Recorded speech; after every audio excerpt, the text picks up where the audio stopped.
میر ہادی city hospital, جس کے trustee Rana میر ہاشم تھے، میں اپنے خاص پیشنٹ کے ساتھ آیا تھا۔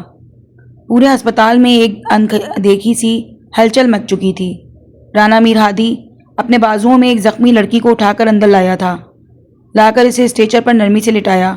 اسٹریچر کے ساتھ ساتھ تیز قدموں سے چلتا وہ آئی سی یو کے باہر تک آیا تھا۔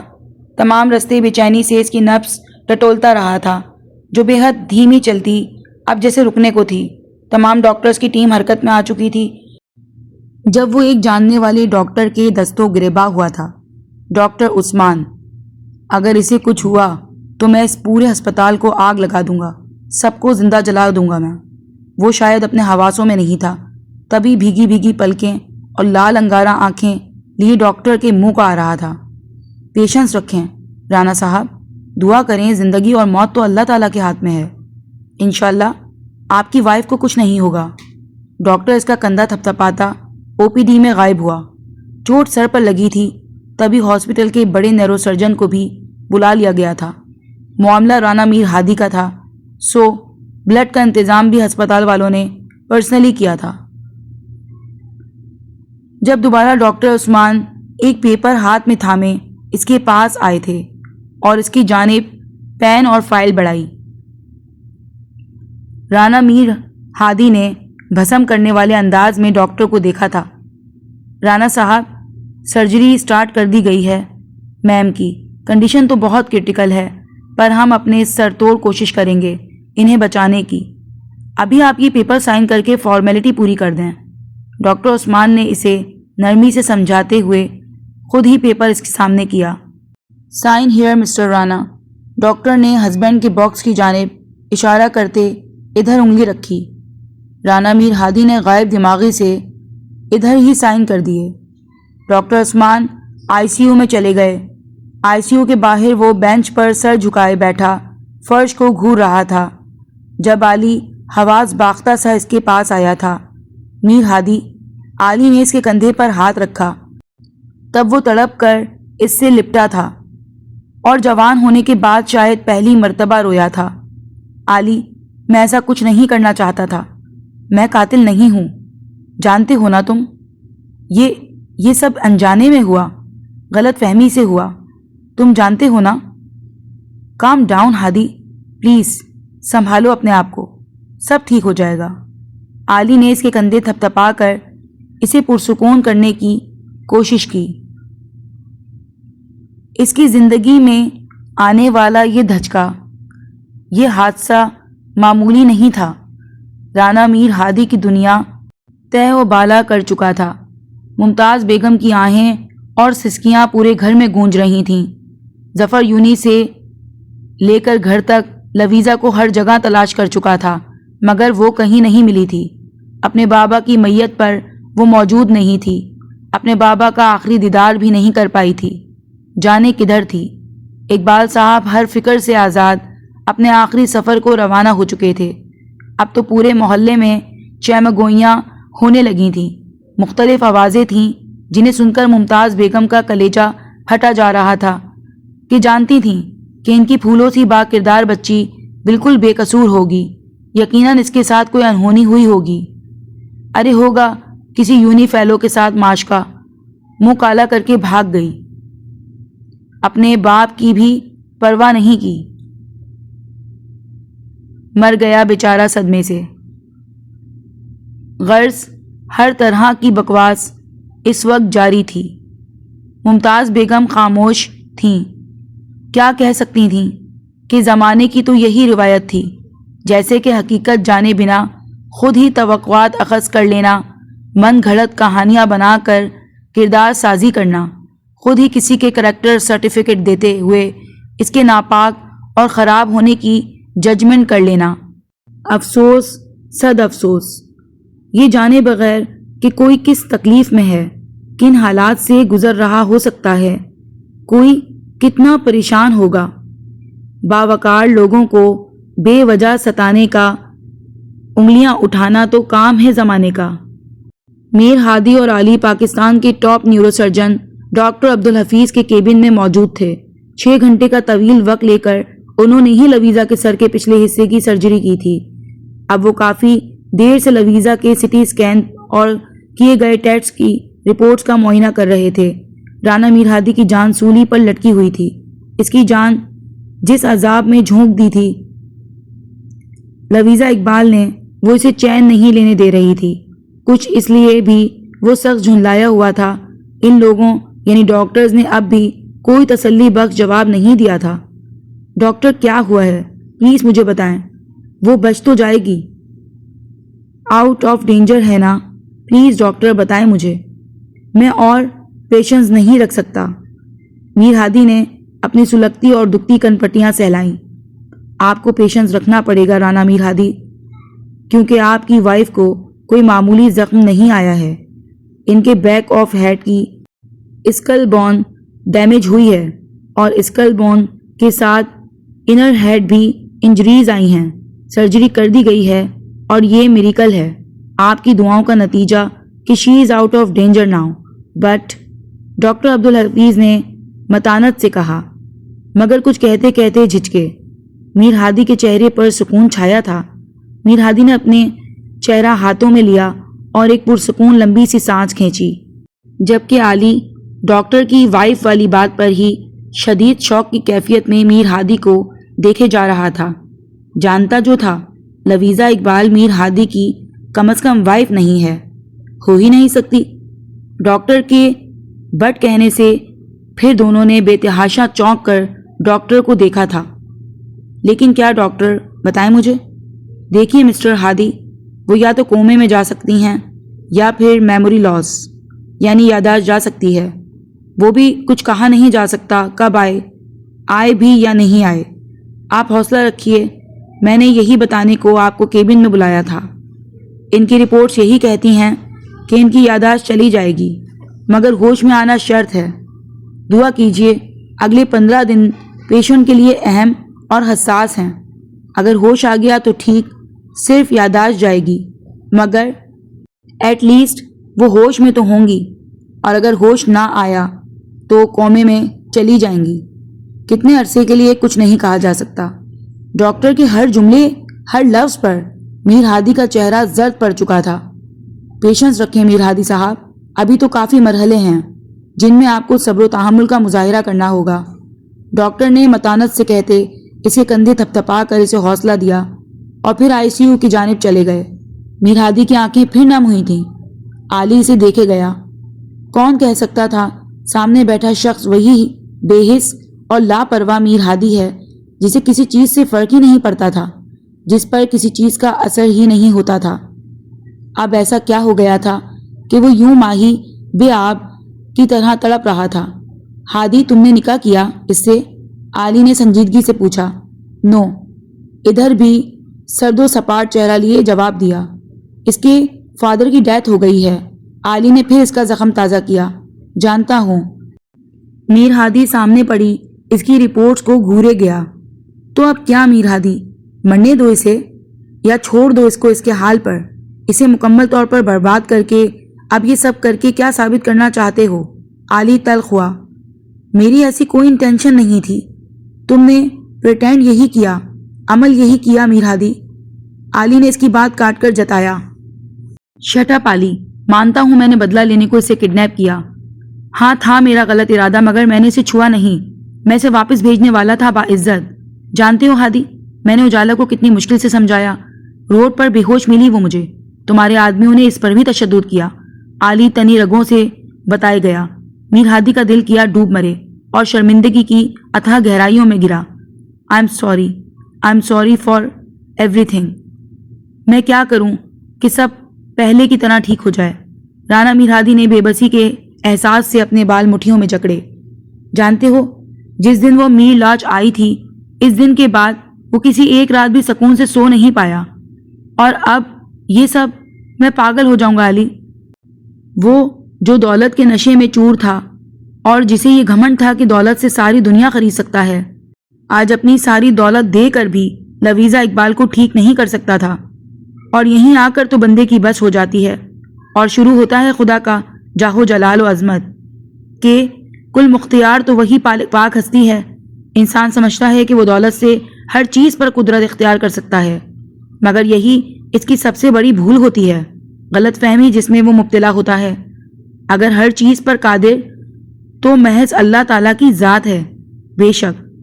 چلے جاؤ میر ہادی، بہت شکریہ کہ اس کے علاج کے لیے تم نے اپنی دولت، اپنا پیسہ پانی کی طرح بہایا۔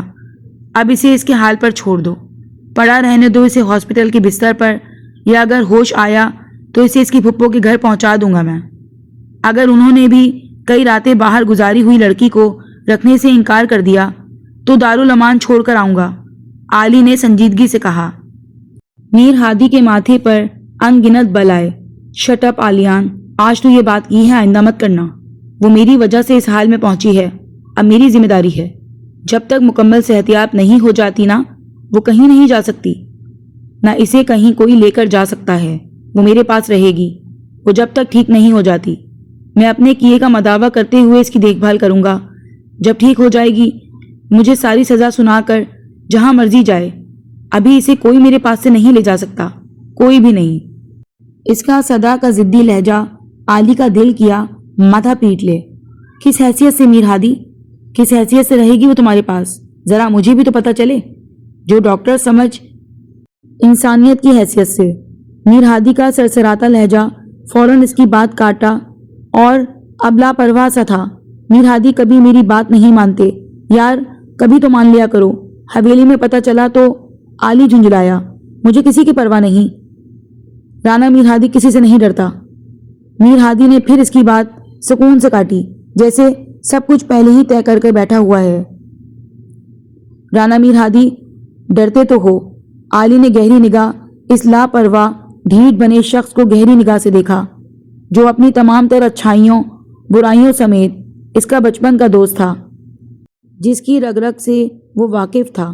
یہ کہانی رانا میر ہادی کی جانب سے جو شدید نفرت سے شروع ہوئی تھی، اس کی گہرائی اور گہری حقیقت جانتے ہوئے آنے والے وقت کا سوچ کر اسے جھرجھری سی آ رہی تھی، مگر سامنے والا مکمل لاپرواہ انجان بننے کی کوشش میں ہلکان ہو رہا تھا۔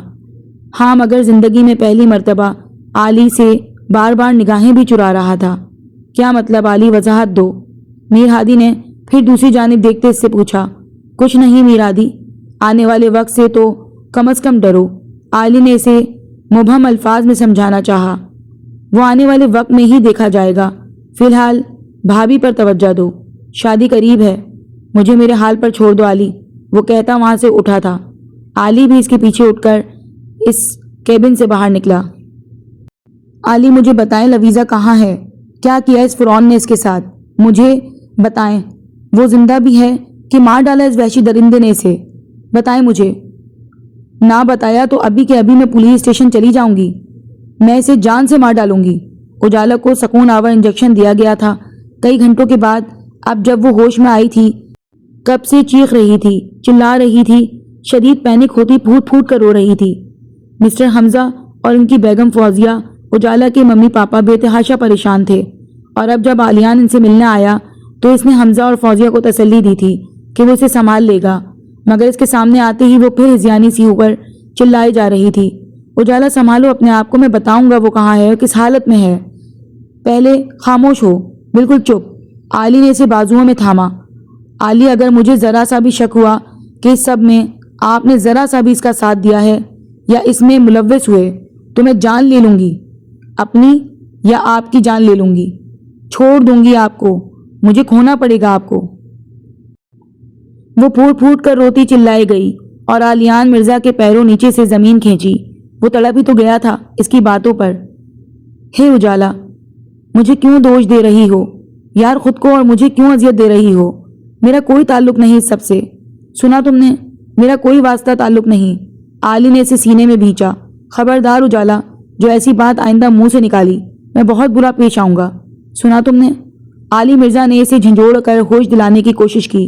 پھر عالیان اسے سب بتاتا چلا گیا، سب بتایا سوائے اس کے کہ لویزا اقبال ابھی بھی رانا میر ہادی کی دسترس میں ہے۔ بس اسے یہ بتایا کہ میر ہادی اور اس کے علاج کے لیے لویزا کو بیرونی ملک بھیجا ہے۔ عالی بہت مشکل سے سنبھال پایا تھا اسے۔ ابھی تو ان کو جانے کیا کیا جھوٹ بولنے تھے، اپنی زندگی میں کیا کیا جھیلنا تھا، کیا کیا برداشت کرنا تھا۔ آج 12 دن ہو چکے تھے۔ میر ہادی بظاہر اپنی روٹین میں واپس آ چکا تھا اور یونی کو بھی ٹائم دے رہا تھا۔ جانتا تھا رانا میر ہاشم اور رانا میر دراب اس کی پل پل کی خبر رکھتے تھے۔ وہ اب بھی ڈاکٹرز کی زیر نگرانی تھی۔ اس دوران ایک فل ٹائم نرس ہادی نے اس کے لیے ہائر کی تھی۔ وہ خود بھی اپنا فری ٹائم اسپتال میں ہی گزارتا تھا۔ اسے پتہ چلا تھا کہ لویزا کا کزن اسے ہر طرف ڈھونڈتا پھر رہا ہے اور یہ بات اسے شدید قسم کی ناگوار گزری تھی۔ جانے کیوں؟ ظفر نے ہر جگہ اسے ڈھونڈنے کی کوشش کی تھی، تھانے میں رپورٹ بھی لکھوائی۔ تھانے میں رپورٹ درج ہونے کی خبر بھی رانا میر ہادی کو مل چکی تھی۔ انہی دنوں میں سے ایک پولیس والوں نے ظفر کو تھانے بلایا۔ وہ تھانے آیا۔ انسپکٹر عارف سے ملاقات ہوئی۔ دیکھیے ظفر صاحب، ہم آپ کو جو خبر سنائیں گے وہ آپ کو صبر و تحمل سے سننا ہوگی۔ انسپکٹر نے جھجکتے تمہید باندھی۔ کیا انسپکٹر صاحب؟ ظفر شدید قسم کا چونکا۔ دیکھیے، ہمیں روڈ ایکسیڈنٹ میں جلی ہوئی گاڑی میں سے ایک لڑکی کی لاش ملی ہے۔ انسپکٹر کے ہر لفظ پر ظفر کے چہرے کا رنگ سفید پڑا تھا۔ آپ کہنا کیا چاہتے ہیں انسپکٹر صاحب؟ ظفر نے نم آنکھیں لیے پہلو بدلا۔ ہمیں ان کے پاس سے کچھ چیزیں ملی ہیں، آپ ان کی پہچان کر لیں کہ وہ… آپ کی ہمت کیسے ہوئی یہ بات کہنے کی انسپکٹر صاحب؟ ظفر کا چہرہ لال سرخ ہوا۔ حقیقت پسند اور بہادر بنیے ظفر صاحب، ایک مرتبہ دیکھ لیں، چیک کر لیں، انسپکٹر عارف نے سنجیدگی سے کہا۔ دکھائیں، ظفر نے شدت ضبط کے کڑوے مرحلے سے گزرتے کہا۔ تبھی انسپکٹر کے کہنے پر ایک کانسٹیبل ایک پیکٹ پکڑا کر گیا جس میں ایک پرس، موبائل اور کچھ جیولری تھی۔ ظفر کی نظر اس موبائل پر پڑی تو چہرہ لٹھے کی طرح سفید پڑا۔ کپڑے اور باڈی تو بالکل جل چکی تھی، اس لیے ہمیں بغیر انتظار کیے آخری رسومات ادا کرنی پڑیں۔ انسپکٹر بغور اس کا ایک ایک تاثر جائزہ لے رہا تھا۔ کسی کے کہنے پر پھر وہ ضبط کی تنابیں ہاتھوں سے چھوڑتا پھوٹ پھوٹ کر رو دیا، کیونکہ چیزیں اسی معصوم کانچ کی گڑیا کی تھیں جو سوکھی ریت کی طرح اس کی مٹھی سے پھسل کر جانے کس دیس جا چکی تھی۔ وہ پیکٹ سینے سے لپیٹے بچوں کی طرح روتا رہا اور پھر اس تھکے ہارے مسافر کی طرح جھکے کندھوں کے ساتھ واپس وہاں سے نکلا جیسے جسے رہزنوں نے لوٹ لیا، اس کے پاس کچھ بھی نہ بچا ہو، جینے کی وجہ بھی نہیں۔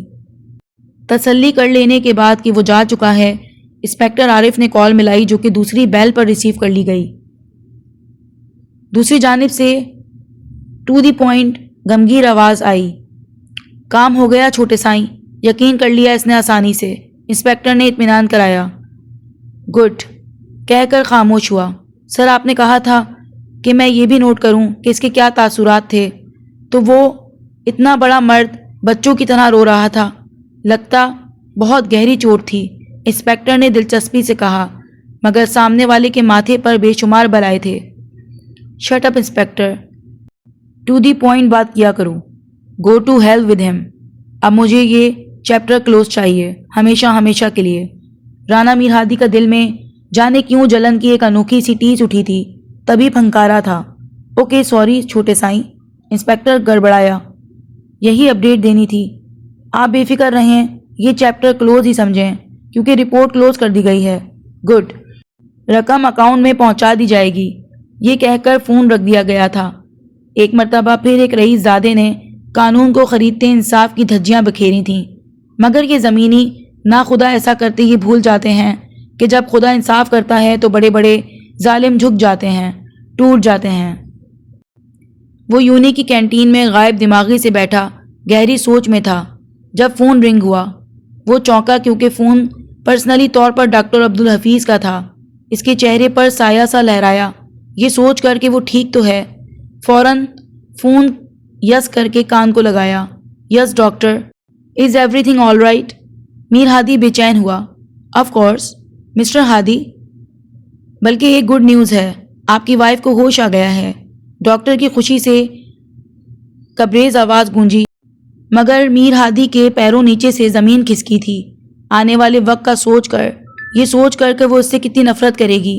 اللہ جانے اسے اب اس بات سے کیوں فرق پڑنے والا تھا کہ وہ اس سے نفرت کرے گی یا نہیں۔ میر ہادی، آپ فوراً ہاسپٹل آئیں، بٹ اپنی وائف سے ملنے سے پہلے آپ مجھ سے ایک بار ضرور ملیے گا، لازمی۔ اوکے ڈاکٹر میں آتا ہوں، اس نے کہہ کر فون رکھا اور فوراً وہاں سے نکلا۔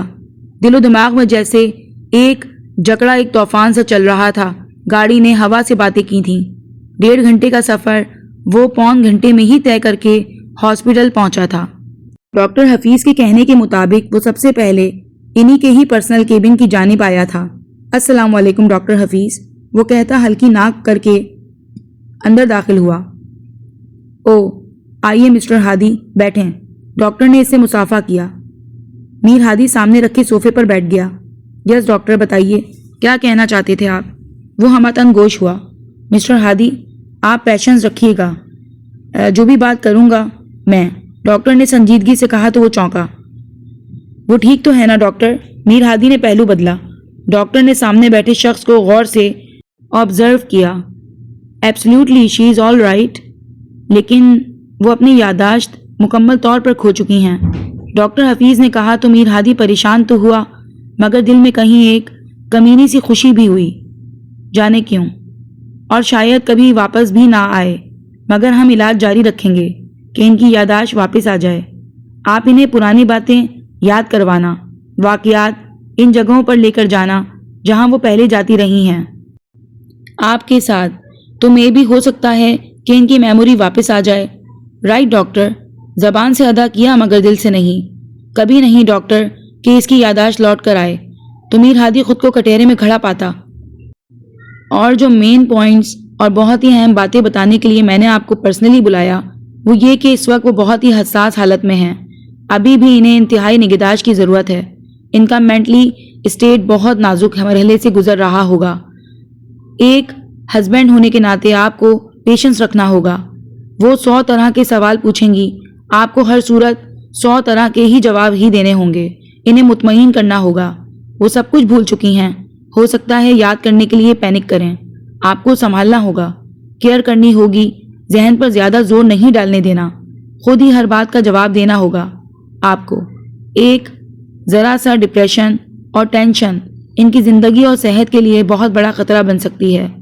آپ سمجھ رہے ہیں نا مسٹر ہادی میں کیا کہنا چاہتا ہوں؟ ذرا سا شک یا کوئی بھی نیگیٹو سوچ ان کے لیے شدید نقصان کا باعث بن سکتی ہے۔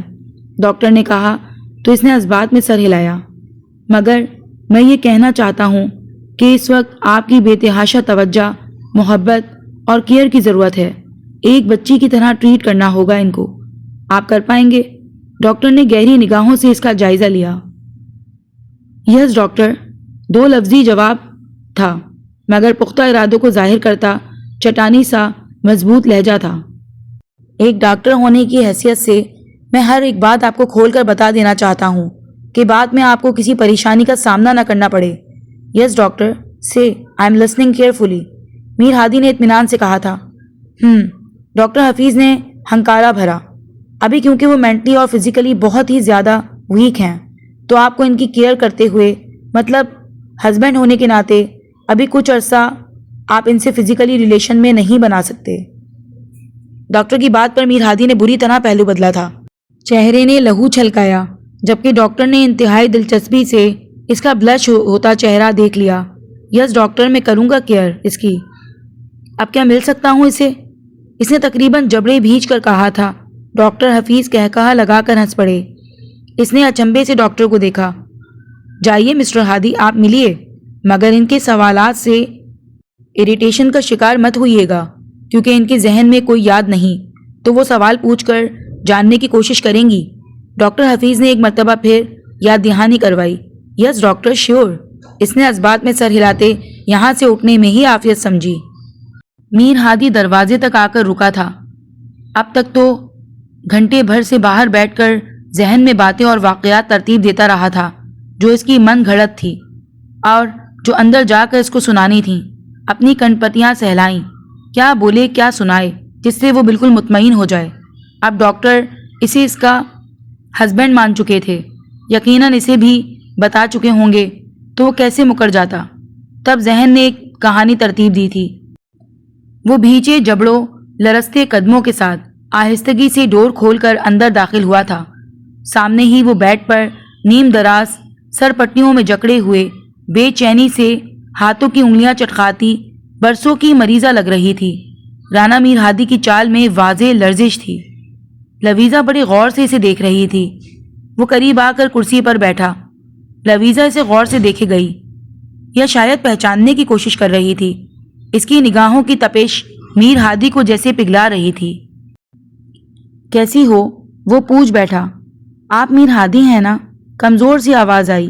میر ہادی کو لگا ساتوں آسمان اس کے سر پر گرے، یہ سوچ کے کہ کیا وہ ایک سایہ سا چہرے پر لہرایا۔ سہم کر ایک جھٹکے سے سر اسے پہچان گئی ہے۔ اٹھا کر لویزا کی جانب دیکھا۔ وہ ڈاکٹرز نے کہا کہ آپ میرے ہسبینڈ ہیں، اس دن کے بہت روئے اور پریشان ہوئے، بٹ آئی ایم سوری، میں یاد نہیں کر پا رہی آپ کو بھی۔ وہ بے بسی سے لب کاٹتی بولی۔ It's okay. میر ہادی نے سکون کی سانس لی۔ تم بس اپنی صحت کا خیال رکھو۔ میر ہادی نے نظریں چرائیں۔ سنیں، ہمارے گھر والے، مطلب میرے اور آپ کے گھر والے نہیں آئے مجھ سے ملنے؟ ایک یہی سوال تھا جس کا سامنا کرنا میر ہادی کو پلے صراط سے گزرنے کے مترادف لگ رہا تھا۔ سنیے، میں سب کچھ بھول گئی ہوں، مگر سب کچھ جاننا چاہتی ہوں۔ ڈاکٹرز اور سسٹرز مجھے مسز میر ہادی بول رہے تھے، یا میرا نام لویزا پکار رہے تھے۔ اس کے علاوہ مجھے کچھ بھی یاد نہیں۔ آپ پلیز مجھے بتائیں ہمارے بارے میں جاننا چاہتی ہوں۔ مجھے جاننا ہے، ہماری فیملیز تو ہوں گی نا؟ کدھر ہیں وہ سب؟ کون کون تھا مجھے بتائیں، نہیں تو میں سوچ سوچ کے پاگل ہو جاؤں گی۔ لویزا نے پینک ہوتے ہی اپنی کنپتیاں سہلائیں۔ تب رانا میر ہادی کی آواز ہاسپٹل کے سرد سے روم میں گونجی تھی۔ تم یقیناً بھول گئی ہو، لو میرج تھی ہماری، بلکہ کورٹ میرج۔ بھاگ کر شادی کی تھی ہم نے۔ وہ اسے گہری نگاہ سے دیکھے گیا۔ تمہارے بلینئر پاپا کو اپنا یہ کوئی معمولی کمپنی میں کام کرتا داماد پسند نہیں آیا تھا، حالانکہ کمپنی نے مجھے گھر اور گاڑی دونوں دے رکھی ہے، اور میرے گھر اور خاندان والے بھی آؤٹ آف کاسٹ رشتہ نہیں کرتے، اس لیے ان سب نے ہم سے ہر تعلق، ہر رشتہ ناتا ختم کر لیا، بلکہ انہوں نے ہی ہمیں الگ کرنے کو یہ ایکسیڈنٹ کروایا۔ اس لیے میں تمہیں ان سب سے دور یہاں لے آیا، تمہارا علاج کروایا، اور اب تم الحمدللہ بالکل ٹھیک ہو، تو بس کچھ بھی سوچنا بند کرو اور اپنا خیال رکھو۔ اب جب انہوں نے، مطلب ہمارے گھر والوں نے ہمارے ساتھ ایسا کرنے کی کوشش کی ہے، ہمیں الگ کرنے کی کوشش کی، تو ہم تو بالکل نہیں ملیں گے ان سے۔ میر ہادی کی فراٹے سے جھوٹ بولتی زبان ایک مرتبہ بھی نہیں لڑکھڑائی تھی۔ ہاں، مگر اس کی نگاہوں سے نگاہیں ایک مرتبہ بھی نہیں ملائی تھیں۔ تو کیا ہم سے کوئی نہیں ملتا؟ وہ شدید مایوس ہوئی اپنی کہانی سے۔ نو، اطمینان سے کہا گیا۔ میں کتنے دنوں سے ہاسپٹل میں ہوں؟ اس نے ادھر ادھر دیکھا۔ 2 ویک سے، وہ بھی اب سکون سے بولا۔ ہم گھر کب جائیں گے ہادی؟ وہ اکتا کر بولی۔ ان لبوں سے یہ نام ایسے سن کر اس سوال پر میر ہادی کی دل کی دھڑکن پہلی مرتبہ اتنی تیز ہوئی تھی کہ اسے اپنے دل کی دھمک کانوں میں سنائی دی تھی۔ آج ہی ڈسچارج مل جائے گا، وہ پہلو بدل کر بولا۔ پلیز مجھے جلدی گھر لے چلیں، میں اکتا گئی ہوں اس ہاسپٹل سے، وہ منہ بسوڑ کر بولی۔ اوکے، میں سسٹر کو بھیجتا ہوں، کافی دن ہو گئے بیڈ پر، تم چلنے کی پریکٹس کرو، میں ڈسچارج پیپر بنواتا ہوں۔ وہ اپنی جگہ سے اٹھا۔ لویزا نے اثبات میں سر ہلایا، مگر بہت غور سے اس کا چہرہ دیکھے گئی۔ وہ گڑبڑا کر فوراً وہاں سے نکلا۔ وہ ڈسچارج پیپر پر سائن کر رہا تھا جب فون رنگ ہوا۔ یس کہہ کر کان کو لگایا تو سامنے دادا سائیں کی بھاری غمگین آواز سننے کو ملی تھی۔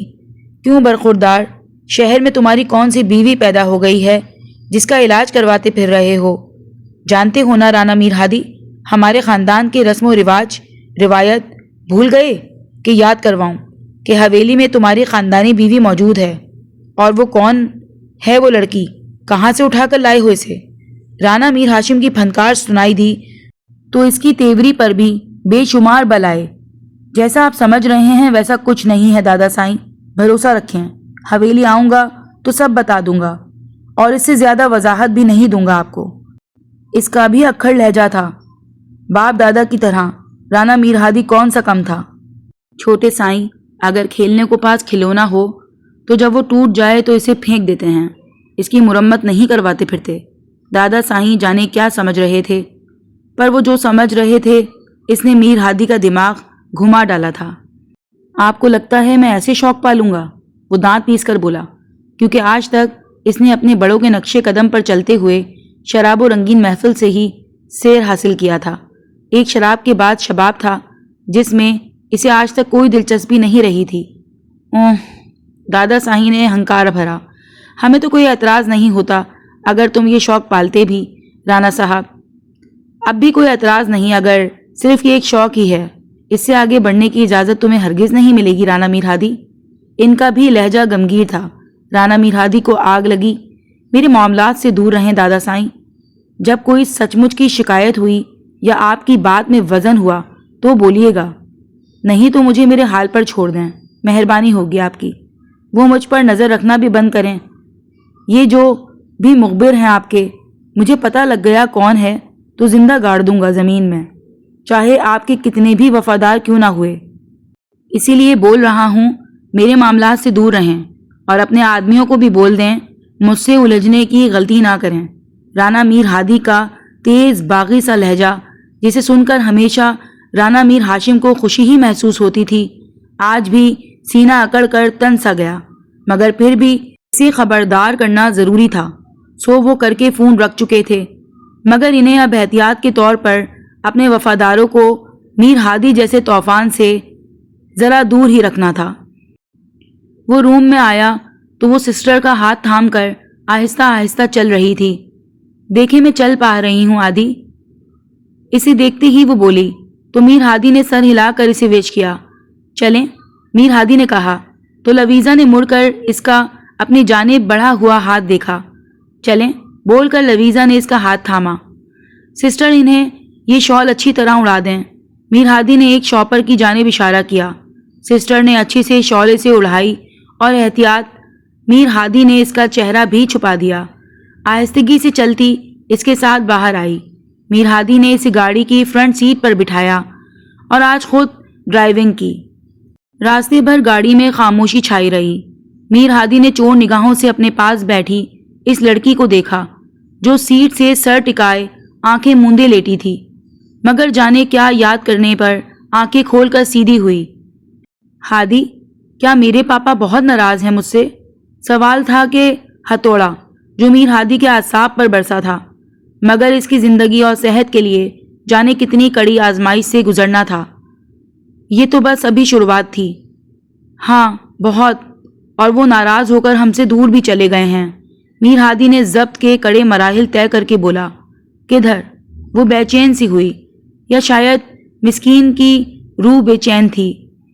بہت دور، بیرون ملک، یہی پتہ چلا، مبہم سا جواب دیا۔ وہ چپ سی ہو گئی اور باہر دیکھنے لگی۔ میر ہادی نے سر سے آہ بھری۔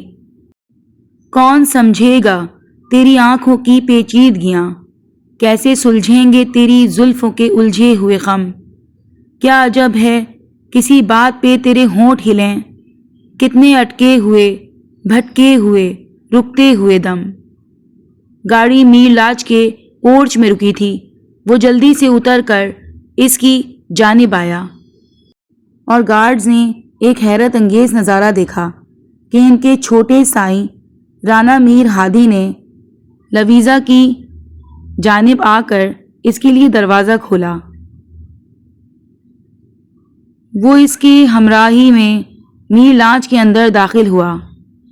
عالی دھواں دھواں چہرہ لیے اس کے سامنے بیٹھا تھا، جیسے اس کا وجود بھاپ بن کر فضا میں تحلیل ہو جائے گا۔ یہ کیا بات ہوئی اجالا؟ تم کسی اور کے کیے گناہ کی سزا مجھے کیوں دینا چاہتی ہو؟ میں کچھ نہیں جانتی عالی، آپ کو میری شرط ماننا پڑے گی۔ جب تک میں لویزا کا چہرہ نہیں دیکھ لوں گی نکاح نہیں ہوگا۔ وہ یوں ہی ضد پر اڑی تھی۔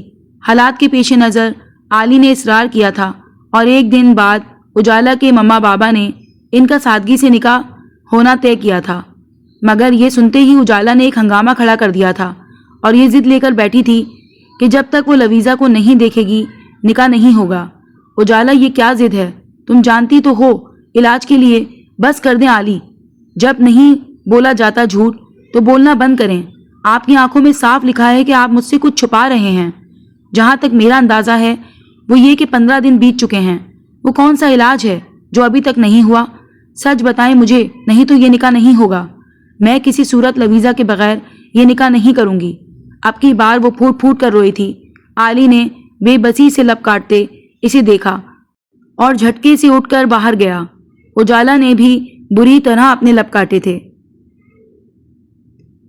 میر ہادی آہستگی سے اس کے ساتھ چلتا اندر لاؤنج سے ہو کر ایک روم میں داخل ہوا تھا۔ یہ جدید طرز پر بنا ایک انتہائی خوبصورت اور فرنش بنگلو تھا جسے اب وہ بغور دیکھتی آگے بڑھی تھی۔ روم میں بھی داخل ہو کر وہ پرشوق نگاہوں سے اس کشادہ انتہائی خوبصورت ڈیکوریٹ کیے ہوئے شاندار روم کو دیکھ رہی تھی۔ کوئی نہیں جان سکتا تھا اس وقت رانا میر ہادی کے کیا احساسات تھے۔ وہ سرد و سپاٹ چہرہ بے تاثر آنکھیں لیے بس آہستگی سے چلتا اس روم میں اس کے پیچھے آیا تھا۔ لویزا نے بہت آہستگی سے گول گھوم کر روم کو چاروں جانب سے دیکھا تھا۔ ہادی ہمارا روم ہے؟ لویزا نے پوچھا۔ رانا میر ہادی نے اپنے منہ سے ایک سر سی لمبی سانس خارج کی کہ وہ جانتا تھا کہ سوالات کا سلسلہ ایک مرتبہ پھر شروع ہو چکا ہے اور اب اسے کمال تحمل سے پھر جھوٹ کا انبار لگانا تھا۔ مختصر جواب دیا۔ ہماری کوئی پک نہیں ہے ہادی یہاں پر۔ کیوں؟ اس کی آنکھوں میں حیرت تھی۔ میر ہادی گڑبڑایا مگر وقت رہتے سنبھل گیا۔ ایک دن پہلے ہوا تھا نکاح ہمارا میڈم۔ آج ہی ادھر شفٹ ہونے والے تھے جب ایکسیڈنٹ ہوا۔ اطمینان قابل دید تھا۔ آپ کے فون میں بھی ہے کوئی پک ہماری یا ہماری فیملی کی؟ لویزا نے جھنجلا کر کہا۔ تمہارا موبائل ایکسیڈنٹ میں اسپوائل ہو گیا، میرا ہاسپٹل میں گم ہو گیا، میں نے نیو لیا ہے، تمہارا ابھی لے آؤں گا۔ اطمینان قابل دید تھا۔ ہادی میں کدھر جا رہی تھی جب ایکسیڈنٹ ہوا؟ وہ اب بیڈ پر بیٹھ چکی تھی۔ ہم کورٹ میں تھے، مجھے ضروری کال آئی تھی تو مجھے آفس جانا تھا۔ میں نے تمہیں ڈرائیور کے ساتھ اپنے سامان کے ساتھ گھر بھیجا، خود آفس کے لیے نکلا۔ جنہوں نے ایکسیڈنٹ کیا ان کی دانست میں ہم دونوں گاڑی میں تھے۔ تبھی ہادی کا فون رنگ ہوا تھا۔ اس نے فون نکال کر چیک کیا تو علی کا تھا۔ تم آرام کرو، سسٹر روزی آتی ہی ہوں گی، میں نے انہیں تمہارے لیے اپوائنٹ کیا ہے، تمہاری دیکھ بھال کے لیے، میر ہادی کہتا فون کان سے لگا کر باہر چلا گیا۔ لویزا نے تھکن محسوس کی تو بیڈ پر لیٹ گئی۔ ادھر ہادی کو جو سننے کو ملا اس کے ماتھے پر بے شمار بل آئے۔ اوکے رائٹ، میں آتا ہوں، بھابھی جی کا مزاج درست کرتا ہوں۔ ہادی کا لہجہ اب بھی عجیب تھا۔ علی بھنایا، کیا مطلب یار؟ کچھ نہیں، میں آتا ہوں، خود ہی ہینڈل کر لوں گا انہیں۔ وہ فون رکھتا اٹھا۔ سامنے سے سسٹر روزی آتی دکھائی دیں۔ آپ خیال رکھیے گا اس کا اور بول دیجیے گا ضروری کام سے باہر گیا ہوں، جلدی لوٹ آؤں گا، ہادی نے کہا تو سسٹر نے اس بات میں گردن ہلائی۔ فون پاکٹ میں رکھتا باہر نکلا تھا۔ راستے بھر گاڑی میں وہ ذہن میں الفاظ ترتیب دیتا آیا، بار یا پار، اپنے ایک آخری ڈر سے بھی سامنا ہو جائے۔ دنیا میں علی کے سگے رشتہ دار اجالا اور اس کے ماں باپ ہی تھے۔ اپنے پیرنٹس کی تو کافی عرصہ پہلے ہی ڈیتھ ہو چکی تھی اور وہ اپنے پیرنٹس کا اکلوتا بچہ تھا۔ فوزیہ بیگم علی کی خالہ تھیں۔ علی کے والدین کی ڈیتھ کے بعد فوزیہ بیگم نے ہی اسے سنبھالا تھا۔ میر ہادی اجالا لوگوں کے گھر پہنچا۔ اجالا کے ماما بابا اور علی لاؤنج میں بیٹھے تھے۔ وہ سب سے مل کر صوفے پر بیٹھ گیا۔ اس نے علی کو فون پر کہا تھا کہ اجالا کے پیرنٹس کو بھی ساری حقیقت بتا دے۔ شاید وہ بتا کر بیٹھا تھا تبھی لاؤنج میں پن ڈراپ سائلنس چھائی ہوئی تھی۔ علی، بھابھی کو بلاؤ، مجھے ان سے بات کرنی ہے، ہادی کہتا صوفے پر بیٹھ گیا۔ کیا بات کرنی ہے آپ نے مجھ سے؟ ہاں، اور آپ کی ہمت کی تو داد دینی پڑے گی، جو اتنا سب کچھ کر کے آپ یہاں تک آ گئے اور مجھ سے بات کرنے کی بھی ہمت ہے آپ میں۔ اجالا کا لہجہ چپتا سا تھا مگر سامنے بیٹھے ڈھیٹ بندے پر کوئی چیز کا اثر ذرا کم ہی ہوتا تھا۔ اجالا، بیہیو، آرام سے بات بیٹھ کر کرو، فوزیہ بیگم نے ٹوکا مگر وہ اگنور کرتی اس کے سامنے آ کر کھڑی ہوئی۔ لویزا کہاں ہے؟ ہاتھ باندھ کر اس سے پوچھا۔ تب میر ہادی اسے سب بتاتا چلا گیا اور سچ سچ اجالا کا چہرہ لٹھے کی طرح سفید پڑ چکا تھا۔ دل کیا سامنے کھڑے بندے کو شوٹ ہی کر دے جو اس کی ہستی بستی دوست کی زندگی اجاڑ چکا تھا۔ اب کہاں ہے وہ؟ اجالا ماہی بے آپ کی طرح تڑپی۔ میر لاج میرے گھر میں۔ کیوں؟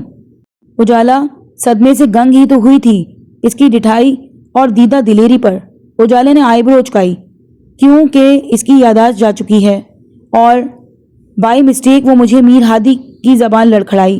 میں پہلے بتا چکا ہوں کیوں، وہ جھنجھلایا۔ سنیں مسٹر رانا ہادی، میں ایک لمحہ ایک بھی پل اسے جہنم میں آپ کے ساتھ نہیں رہنے دوں گی، آئی سمجھ؟ اجالا کا لہجہ تیز تر ہوا۔ اس کی مینٹلی کنڈیشن بہت کرٹیکل ہے، وہ بائی مسٹیک مجھے اپنا ہسبینڈ سمجھ رہی ہے۔ ڈاکٹرز نے شٹ اپ مسٹر میر ہادی، یہ جان بوجھ کر کیا آپ نے، ہے نا؟ سیڈیوس کرنا چاہتے ہیں اسے۔ مقصد کیا ہے آپ کا یہ کرنے کا؟ اجالا چلائی، کیونکہ وہ یہ سب سن کر پیشنس نہیں رکھ پا رہی تھی۔ مجھے کسی کو سیڈیوس کرنے کی ضرورت نہیں، میری ہر ضرورت پوری کرنے کو حویلی میں میری بیوی موجود ہے۔ رانا میر ہادی کا سرسراتا لہجہ اجالا کے چہرے نے لہو چھلکایا۔ باقی سب کو بھی اس کی اتنی بے خوفی اور بے باکی پر جیسے سانپ سونگھ گیا تھا۔ میں اسے کسی قیمت پر وہاں نہیں رہنے دوں گی، وہ دانت پیس کر بولی۔ اوکے رائٹ، اگر وہ اپنے ہسبینڈ کو چھوڑ کر آپ کے ساتھ آئے گی تو مجھے کوئی اعتراض نہیں۔ رانا میر ہادی اور اس کا اطمینان اسے زہر لگ رہا تھا۔ آپ ہوتے بھی کون ہیں اعتراض کرنے والے؟ میں اسے سب بتا دوں گی، وہ پھر غرائی۔ شیور، اگر اسے مرتا دیکھ سکتی ہیں تو بصدے شوق کریں جو آپ کا دل کرتا ہے۔ ڈاکٹر حفیظ نے کہا ہے کہ اس کا مینٹلی کنڈیشن اتنی حساس حالت میں ہے کہ اگر ذرا سا ذہنی دباؤ اس کے لیے جان لیوا ثابت ہو سکتا ہے۔ تو اسے مرتا دیکھنا چاہتی ہیں تو جو آپ کا جی چاہتا ہے آپ کریں، میر ہادی نے کہا تو اجالا نے بے دردی سے اپنے لب کاٹے۔ ذرا مجھے بتائیں گے، آپ کے ایک سواری بلوانے کے لیے تو آپ اس حد تک چلے گئے تھے کہ خیر جانے دیں، مگر اب آپ کو کیوں ہمدردی کا بخار آیا ہے؟ اجالا کسی بھی طور مطمئن نہیں ہو رہی تھی۔ وہ بالکل نہیں چاہتی تھی کہ لویزا اس گھمنڈی اور بے حس انسان کے پاس رہے۔ جانتا ہوں یہ ممکن نہیں، مگر میں اپنے کیے اعمال کا ازالہ کرنا چاہتا ہوں۔ کوئی بھی گارنٹی لے لیں، میں یقین دلاتا ہوں کہ اب اس سے کوئی تکلیف نہیں پہنچے گی۔ میں اسے حفاظت سے رکھوں گا، پرومس کرتا ہوں۔ وہ انتہائی بے تاثر لب و لہجے میں بولا تھا کہ اجالا دانت کچلا کر رہ گئی۔ عالی انہیں بول دیں، آج کے بعد ان کا مجھ سے کوئی لینا دینا نہیں، مجھ سے کلام کرنے کی بھی جرت نہ کریں گے تو بہتر ہوگا، اور مجھے لویزا کے پاس لے جائیں، ملنا ہے مجھے اس سے ابھی اور اسی وقت۔ اجالا اب عالی کی جانب گھومی تھی۔ عالیان نے رانا میر ہادی کی جانب دیکھا جس نے سنجیدگی سے اس بات میں سر ہلایا۔ پھر وہ تینوں میر لاج کے لیے نکلے تھے۔ میم پلیز آپ آرام کریں، سر مجھے ڈانٹیں گے۔ روزی جو اسے کھانا کھلا کر میڈیسن دے کر بیٹھی تھی، اسے خرامہ خرامہ اب باہر کی جانب جاتا دیکھتی روحانسی ہو کر بولی، پلیز سسٹر، ہاسپٹل میں پچھلی 15 دنوں سے ریسٹ ہی کر رہی تھی، اب مجھے کرنے دو جو میں کرنا چاہتی ہوں۔ لویزا کی بیچاری سی شکل دیکھ کر سسٹر نے اس بات میں سر ہلایا اور کچن میں چلی گئی۔ ابھی وہ لاؤنج میں داخل ہوئی تھی جب وہ تینوں اندر آتے دکھائی دیے۔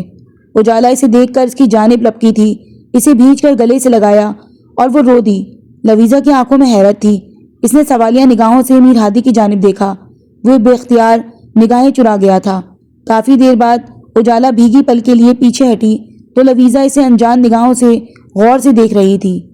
اجالا کو اس کی ناشناس آنکھوں میں دیکھ کر صدمہ ہوا۔ آئی ایم سوری، مگر ہادی نے بتایا ہوگا آپ کو میرے بارے میں پہچان نہیں سکی۔ وہ شرمندہ اور پریشان سی ہوئی۔ میں تمہاری بیسٹ فرینڈ اجالا ہوں۔ اجالا نے اس کے ہاتھ تھام کر معصوم سی شکل دیکھی۔ او شکر ہے مجھے کوئی تو ملا، میں تو پریشان تھی کہ میں نے سب کو کھو دیا۔ لویزا کے چہرے کو پیاری سی مسکان نے چھوا، جو کوئی پاس کھڑا بغور دیکھنے میں مصروف تھا۔ وہ دونوں لویزا کے روم میں چلی آئیں۔ اجالا بڑے محتاط انداز میں اس سے بات کر رہی تھی، نہ چاہتے ہوئے بھی۔